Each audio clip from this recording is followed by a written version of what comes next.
Master's of Education from the University of Pennsylvania and a Bachelor's of Science in Sociology from BYU.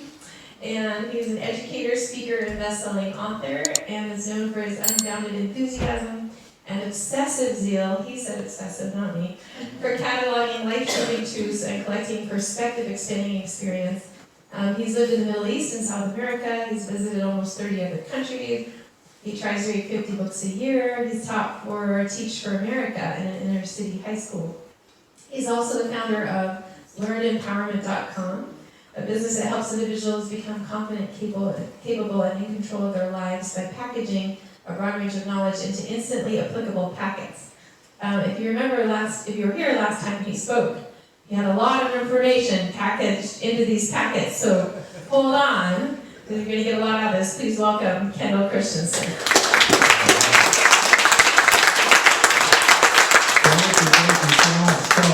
Yes, the name of my presentation is How to Say No with Grace and Tact, but I have two disclaimers about that. The first one is that is one tool you will get, but really the goal here is there's lots of different scenarios, and sometimes the most effective one is not graceful or tactful. It's much more direct or even we'll just go with tactical. And that goes into my second disclaimer. In a perfect world where everyone was benevolent, all you would have to do in any scenario is to say no, and they would respect your autonomy. But we do not live in that world. People don't respect you. They want to take advantage of you. So some of the tools I will give you, but use them wisely because they are a little bit, shall we say, tactical. So not all of them are grace and tact. You'll get a lot of tools, and just from among those tools, choose the ones that are most effective for the scenario. Okay, so why do we need this skill? This is why. Hey, Fly! What do you think you're doing? Yes. Hey, I'm talking to you, McFly, you Irish bug. Oh, hey, Biff. Hey, guys. How are you doing? You got my homework finished, McFly? Well, actually, I figured since it wasn't due till Monday. Hello? Hello? Anybody home? Hey, think, McFly. Think. I gotta have time to recover. You realize what would happen if I handed in my homework in your handwriting? I'd get kicked out of school. You wouldn't want that to happen, would you? Would you? What are you looking at, butthead? You better get all this guy's life, sir. Stuart thinks he's gonna drown. Yeah, so how about my homework, McFly? Okay, Biff. Well, I'll finish that on up tonight, and then I'll bring it over first thing tomorrow morning. Not to worry, I sleep in Sunday. Oh, McFly, your shoes are back. Don't be so gullible, McFly. I want to see you in here, okay? All right, bye-bye. Dun, dun, dun. So, Seneca, the wise teacher, said, people are frugal in guarding their personal property, but as soon as it comes to squandering time, they are most wasteful of the one thing in which we have a right to be stingy. It is a finite resource. All of us, we need to use it in the most effective way possible. So, Stephen Covey, I actually learned this was taken from President Eisenhower's time management matrix. Think of your life in these four quadrants. You have things that are urgent, things that are not so urgent, and contrast that with the things that are important and things that are not important. So I actually do coaching, and the first thing I do oftentimes with people is kind of list their responsibilities in their life, list the things that are on their to-do list, list the things that stress them out, and we categorize them into these four quadrants. And the things that are not urgent and not important, we try to eliminate all those that are possible, but the trickiest one are the things that are urgent but not important. And they come to our face as, a meeting, an email, a call with someone who wastes our time, and because they're calling so loudly for our attention, we have a hard time saying no to those things. But if you take this matrix just as a map, that really helps people start saying no, because they're like, I could say yes, but is this really important to me? And I matter. And it sounds so simple, but it's really a big shift. And the second shift I want you to make is think of someone that you respect, probably that's more famous or has a position of leadership. Just think of their life for a moment. Go through their day and think of all the things that people are asking them to do and how they say no. Like a CEO or a famous musician or whatever, they say no all the time. Does that affect how much you like them, how much you look up to them, how much you venerate their skills? No. And they have this skill of saying no, so you can too. Okay, why is it hard to say no?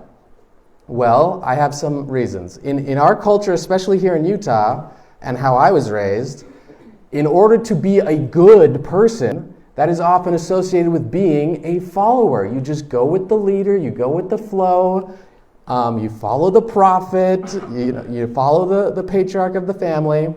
You're taught that your life, to be a good person, is all about others, being serviceful. What would Jesus do? Pleasing others is a good thing. We're taught obedience. It's the first law of heaven, how I was raised. Always accept callings.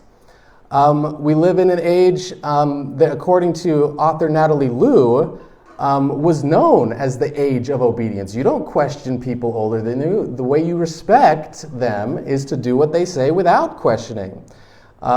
This older generation emphasized silence, deference, compliance, projecting a good public image. If you say no, that causes problems. Why are you causing problems? You're just a problem. And judgments. I shouldn't object. I should go along to get along, and many other reasons. And just as a side note, consider the word selfless for a moment. I was taught that was a good attribute, a good quality, but literally it's teaching you to disassociate your needs from your life. So reassociate those things. Say, I'm going to say no because I have needs that matter. Okay, here's some posters I found online. People pleasing, how to get started. Ignore your own needs and self-care. Always say yes, even if you're tired. Avoid conflict like you're allergic to it. Change your opinion to fit with the group. Set your dreams aside. It's all about everyone else. People pleasing 101. The benefits of people pleasing. Looking to enhance your life? Begin people pleasing today. You'll enjoy constant validation, prevent anyone from disliking you, and swiftly attend to the wants and needs of others, ensuring their happiness. Yes, by always doing whatever it takes to keep everyone else pleased, you can live a life free of any hint of conflict or disapproval. Become the person everyone else loves.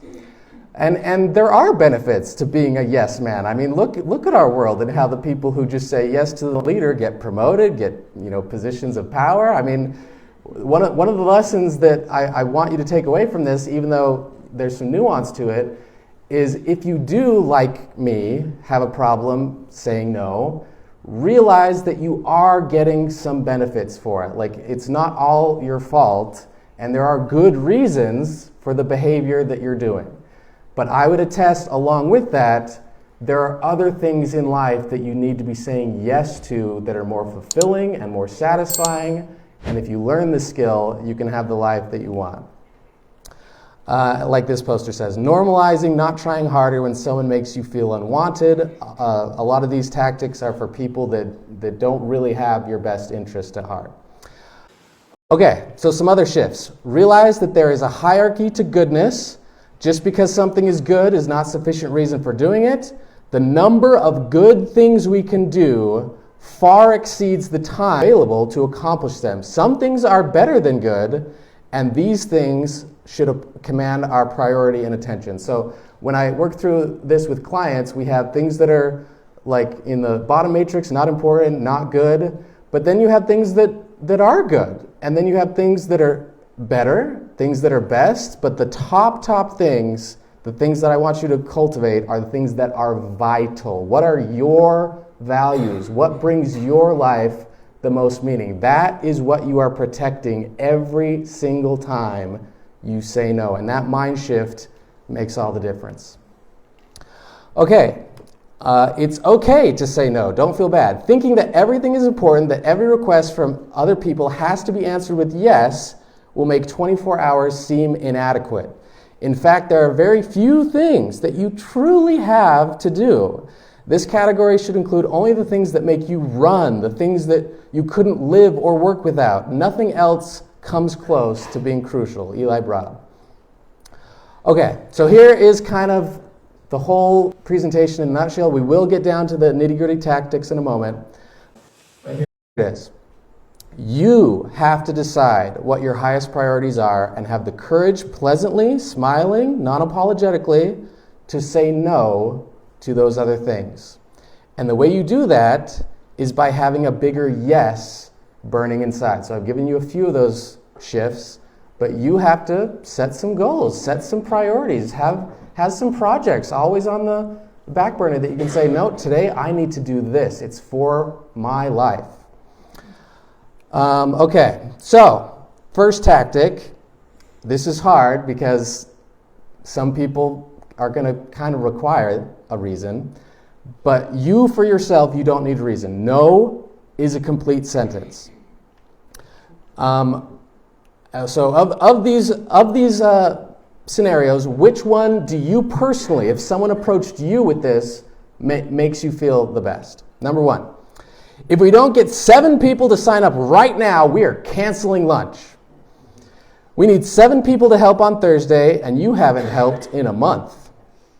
Or this one. If you could help out this week, it would make all the difference. I know it's been an extra busy month for you, though, so I completely understand if you can't. So each one of these has pros and cons, but obviously the last one has actually a more chance of them saying yes because you offered an out if they are not able to do it. So it's just respectful, and again, have that mindset of the people who approach you without this, they don't really care about you. They just care about themselves. So that should give you extra courage to say no. Okay, here's some more tactics. Things you can actually say. I call these power phrases, okay? All of these are trying to have the tactic of not giving a reason, and you don't have to expound. Okay, first one. Oh, whoops.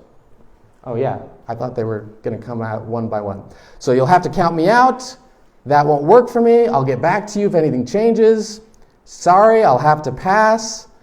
I need to honor my existing commitments. That one is kind of saved for if they press you, kind of save that for if they emphasize it again. Like there's this whole thing when I work with people one-on-one, scenario planning, like there's people who will literally like go through 6 phases before they will leave you alone. So that's kind of one of those where like, okay, here, phase 1, say this. If they say this, then say this. It's crazy with some people. That won't be possible. I can't this time. That's not a good fit for me right now. All right, if they do press you, here are, again, just some things to note, just tactics that are more nuanced. First thing, hold your ground, give them an expectant look, and repeat your original answer. This is so effective. When I've used this, like, people get the message of like, did you not hear me? What's your problem? It's shifting the burden back onto them. I had never done this in my life until I learned these things. And really, it's a complete shift of like, wait a second, there are 2 people here, and it's not all on me. Half of the relationship is on you. Like, what's your problem that I have to repeat myself? It blew my mind the first time I used this. It's very effective. I don't feel comfortable committing on the spot. Again, it's like, hey, what you're doing is wrong, and you're kind of shifting the burden back on them. It's like magic. I love it. We could debate the reason, but we're not going to. I used that one time, completely effective. Okay, another tactic is appreciate, then evade. For example, I really appreciate you thinking of me, but I must decline. I'd just rather not, but thank you so much for considering me. Again, like you're trying to preserve the relationship, you're trying to be positive. You got lots of tools in your tool belt now. Mention a gatekeeper. In fact, this is especially effective with children sometimes. I have to check with the missus, the office, my schedule. I have this thing with my son where I have an online parenting support group, And I say something like, well, I'll have to check with daddy school. I'll get back to you on that. And he accepts that. It's very effective, and he doesn't put all the blame on me. Evoke your priorities. It is really important, but it isn't the most important thing for me right now. It is a worthy cause, but I'm already so overscheduled. The number one thing that stresses people out in their lives is overcommitment. So again, mind shift. Every time you say no, you are lessening the stress on your shoulders in life. And then I've just got too much on my plate right now. Okay, some more tactics. Defer. Thanks for asking. Let me think about it. Again, just the very fact that you're delaying often will result in a de facto no. But you save face in the moment. I have to examine my current commitments. Let me check a few things before committing. Another tactic, again, this is a tool in your tool belt. Don't necessarily always use this one, but again, shift the burden back onto them. I don't appreciate being pressed to explain right now. If you send me an email, I can explain it better then. And more than half the time they won't follow up because they just want what they want in the moment. And they don't want to spend their time to follow up with you. You're putting the monkey, in Stephen Covey's analogy, back on their shoulders. Don't accept people's monkeys. Depersonalize it. If they press you, say that's not something I can share, or I feel comfortable sharing, or I don't feel like I need to answer that. I already gave you an answer. Lots of things you can say. Okay, more things. Have a go-to method. I literally, when I was first practicing this, had a 2x5 card in the back of my pocket when I would go to social events or something, so I would memorize at least 2 or 3 things to say. And often when I made the card, I was married, so I said, my wife won't accommodate it or whatever. I have an appointment with my EFT that night. Don't give the acronym, but it stands for Emotional Freedom Therapy. Set boundaries. I don't do general category of things. I don't do long distance trips. I don't lend out personal devices. I don't make decisions in the moment. That's actually really effective. So in several organizations which I've distanced myself from, they keep reaching out to me, and I say, okay, that's fine, but just so you know, don't come to my house unannounced. Give me at least 48 hours notice. That's just a boundary that I've set. And when they show up unannounced, I give them that reason. Hey, I asked you to do this. Please respect my wishes. And they it's crazy for them. Oh, that's right. We were disrespectful. And I put it back on them. I wait 24 hours before I commit to anything new. Just again, go through a list of things that are reasonable, fair, and evoke these things. You have principles. Teach people how to respect you, because if you allow them to put you on the spot or think that they can get a yes out of you without any respect or thought to your priorities, you are actually teaching them, you can keep treating me this way. That is what you are doing. The reason is personal, and we already went over it's not comfortable.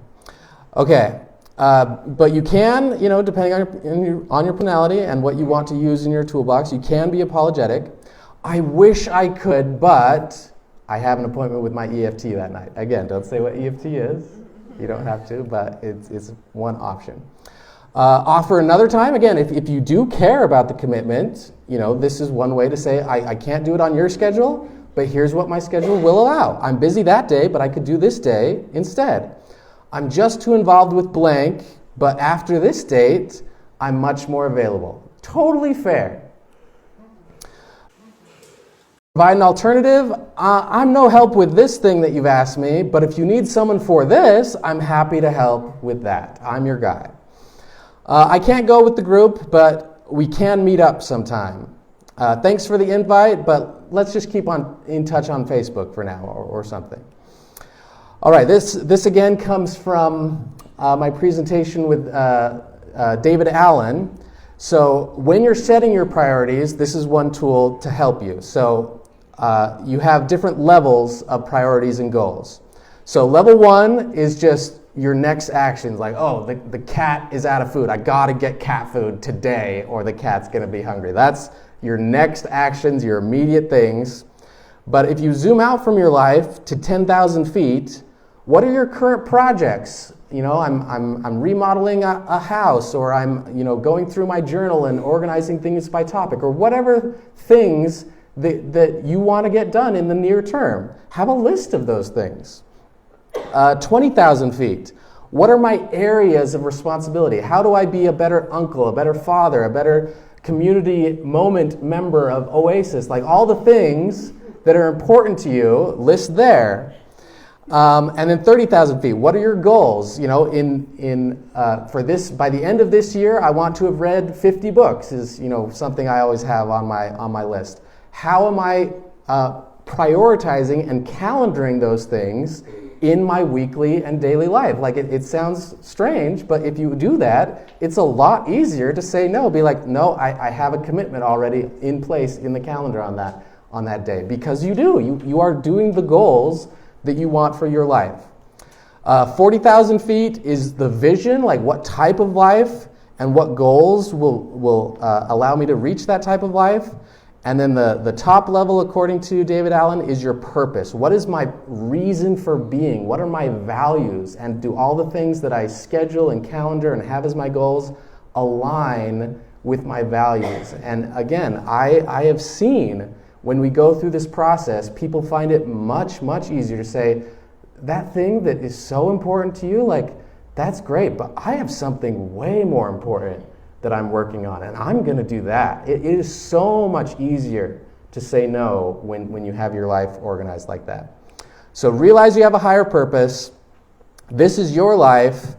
Some final thoughts. Just be grateful, be clear, don't say why, offer an alternative, but stand your ground. It's always acceptable to be like, I've already answered that, thank you. Like, again, that's not necessarily the most kind way, but it is fair and it is tactful when you have to be kind of abrasive. So yeah, when it's good for you. All right, one final example from Back to the Future.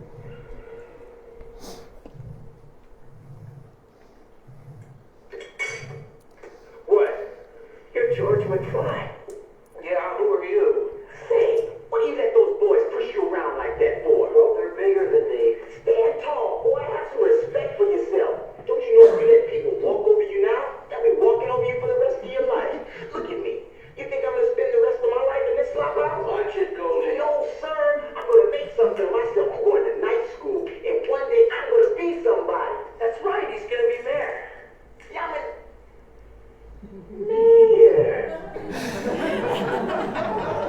So anyway, your life is in your hands. Change your behavior to protect the things that you want to do, that you want to be, and that your life wants to become. But at the same time, when I say that, don't let people push you around. Don't let their priorities cloud your priorities. Really, I'm a recovering people pleaser. The final thought that I'll give you is this right here. Even if you fail, even if you say yes when you should have said no, just like, hey, thanks for showing up, even when you'd rather not. It's the process of trying and failing. It's a skill like any other. You need practice. You will have failures. You will do the things you know you shouldn't do in the process. That's part of the process.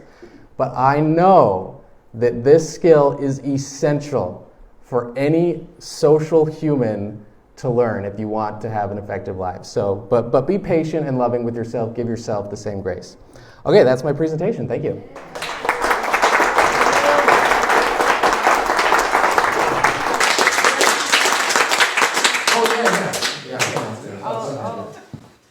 Any questions for Kendall on this?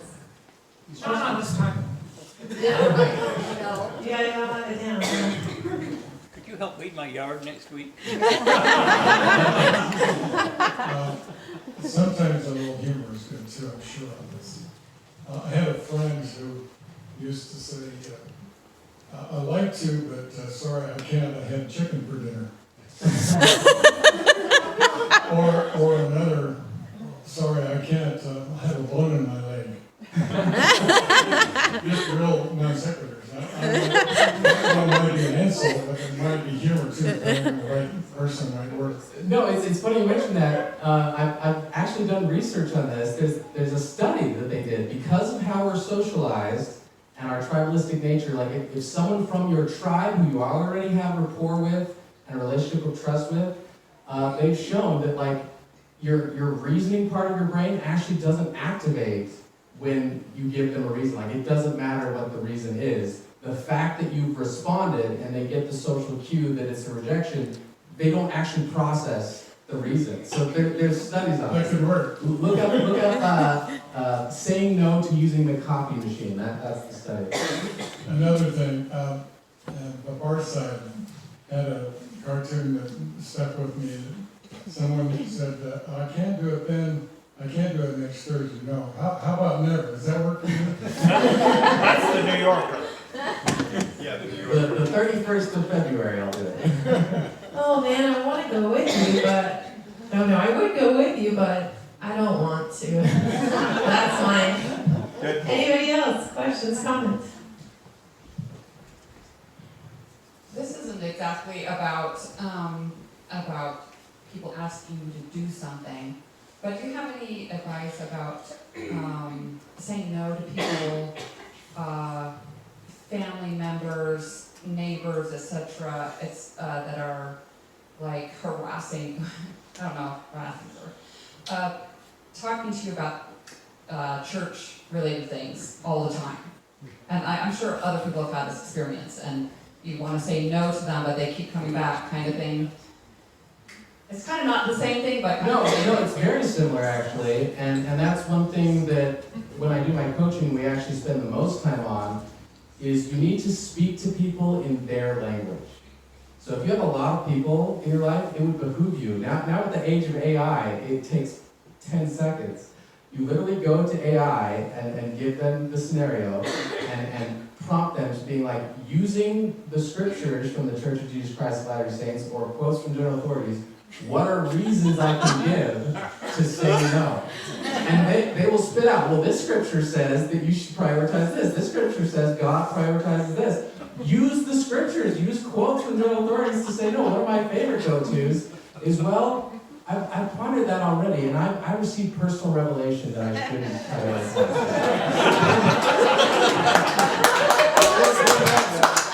How can they argue with that? That is their doctrine. Well, that's an easy thing to argue with. So you get your revelations from the devil. Oh, no. Well, there's other things you can do, but that's the principle. So you claim to be a recovering people, please. Yes. That's great. I'm recovering from being an individual who says no's to things out of fear of judgment. But anyways, what is a real life example that you've been through many years ago where you found it difficult to say no, but you did anyways? Okay, this actually, so I was an institute teacher for the Church of Jesus Christ of Latter-day Saints, and I had a very successful class. I taught in Virginia. We actually had record-breaking attendance. Like, I had this great system. I was this super geek of quotes. I worked for Lloyd Newell for 4 years, helping write books. I had all this information that people had never heard before. So I would answer their questions with like really robust, thoughtful things. And they're like, this is crazy awesome. Like, usually I get, a superficial answer, but this guy actually quotes stuff. But they had the great idea of putting me with a co-teacher. And this co-teacher, let's see how to phrase it, was very different from me and had certain ideas of what to do. And so we went through several options of, how to work together. My idea was just, we'll teach every other week, I'll do my thing, you do your thing on your time, whatever. But for whatever reason, the upper leadership wanted us to team teach, like the same day and stuff. And it was very difficult. She wanted to just impose a lot of things, and my go-to strategy was like, well, that's one option, and it has pros and cons, but let's evaluate all the options and go with the one that makes the most sense. And she just wanted to have her way all the time. And I eventually got to the point where it's like, I can't keep accommodating you. Like this, you are taking over. And it ended up, not threatening my job. I still retained it, but I was up for evaluation shortly thereafter, and this whole debacle was a big thing. And the fact that even though I was reasonable and said no very gracefully and tactfully, her perception of me and what she reported about me ended up being very, very negative on me. So there's not all success stories, but I felt like I did the right thing. I felt I was reasonable, and if the upper leadership had evaluated that objectively rather than just made all these assumptions and not checked with me, I think it would have ended differently. But that's one example.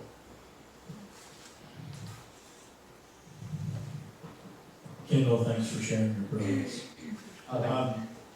I'm on my crusade against Amazon right now. Do you have your book available in the trunk of your car or something that we could purchase directly from you? I do have some physical copies. I didn't even think to bring it, but I can bring it another time. Okay. I'd like to Yeah. reserve one of those. Thanks. But you can order the physical copy on Amazon as well. I'm against Amazon right now. Oh, gotcha. Yeah. All things in copies then.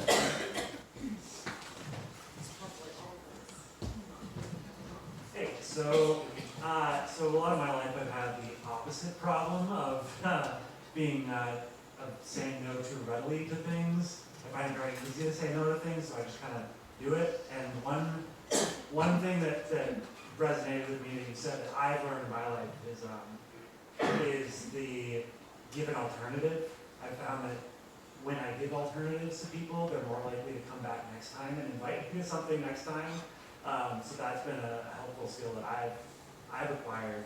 And I'm just curious if you have any personal experience or any examples from your professional endeavors about other things like that, of people coming from the other direction and learning how to say no, but learning the grace and tact part. Yes, actually, because again, as a recovering person from a high demand religion, the tendency is to kind of shift the other extreme because I had a black and white worldview. And one of the things that helps recovering people pleasers, as well as the scenario you described where you just kind of say no as the default, and that is shift from whatever mindset you have now to be like, this comes from Kristen Neff. One of the most meaningful changes you can make in your life, if you want a meaningful, happy life, is try to feel connected to as many people as possible. Like everyone you meet is a person with a worldview, with desires, with goals, with things that they are good at, that you can learn from, that they have all these experiences that just make them so unique, and you're in awe of them. And all that's to say that even though it may sound contradictory to what I've said, it really is true. Everyone you meet is your equal. You're not better than them, and you're not less important than them. They are your equal. Treat them with deference, treat them with respect, as much as is reasonable. But you're not more important than them, you're not less important than them. So that mindset of like, hey, I'm part of this human race, I want to be connected to everyone in the world and help as much as I can. So I don't know if that helps, but just look up Kristen Neff's TED Talk. She says it better than I can, but like she says that she feels connected to everyone in the world, and it's through this principle.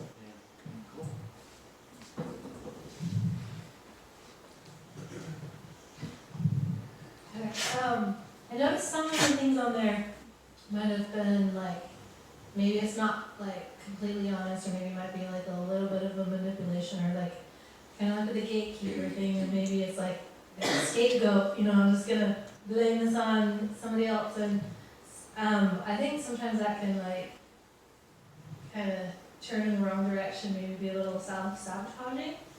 But I learned from this one speaker that if you make sure that your words match your actions, that you're not going to, your words matching what you actually want, that you're not going to sabotage yourself. Because it's like, if you say something like, oh, I'm fine, there's no problem, whatever, like, I'm fine, but you're not fine, that's kind of an example of that. But kind of going with the giving an alternative, if somebody is reaching out to you for something and you think, well, they want this thing from me, but I'm not really interested in that, I'm not disinterested in interacting with them, maybe you can come up with something like, well, I like this, I like, being a neighbor, but I'm not really interested in the religious stuff. or I like, when we do this, but not that. Then it helps them know how to approach you better. So, anyway, do you have any thoughts on that? Yes, I have two thoughts on that. Number one, I completely validate that 100%. And like I said, this is just, there's many tools in your toolbox. I give those just because, in the moment, maybe it's not the best thing to say. Well, no, and the reason is because, frankly, I don't like you. There's just social consequences to being honest all the time. You don't have to be that honest. But it goes back to the first disclaimer I give. Like, for the ones that are kind of stretching the truth a little bit, like, I reserve those for people who clearly don't respect me. Like, I'm not going to give you, authenticity because you can't, frankly, handle it. So those are my two thoughts. I have a question about apologies. So you said you don't need to apologize, and I've noticed a lot in my life that I feel like women tend to apologize, and I don't know if that's just the culture I'm from, but do you have any tips for stop apologizing for everything? Yeah, honestly, I've done research on this. I'm working with a woman right now, and it is, you are, in my opinion, socialized to be that way. It's not your fault. Like, you are taught you are lesser, and so if you're gonna resist the people who are, superior to you, you have to have a good reason, or else, you're being a bad underling. And it really is that shift that, like, in my opinion, the greatest area of growth is you need to believe that you are equal, you are not lesser. And once you accept that belief, why would you need to apologize? They should apologize to you for inconveniencing you before even asking what's going on in your life. It's on them. But it's a mindset that we have accepted from our how we were raised and indoctrinated. I think that's one possible explanation. So that's the biggest answer. And the second biggest answer I would say is whatever reason or apology you think you need to give, just kind of say, is there another way I could say that without having to give a reason? Because every time you give a reason, you are again emphasizing that I'm not worth it on my own. I have to have some external thing that makes my answer worthy. I don't know if that makes sense. Yeah. So kind of teaching people how to respect you. Yes. It seems like you're distinguishing between the thing that's being asked or the action and the person. So it's like you're respecting the person, but you're saying no to the thing. Is that accurate?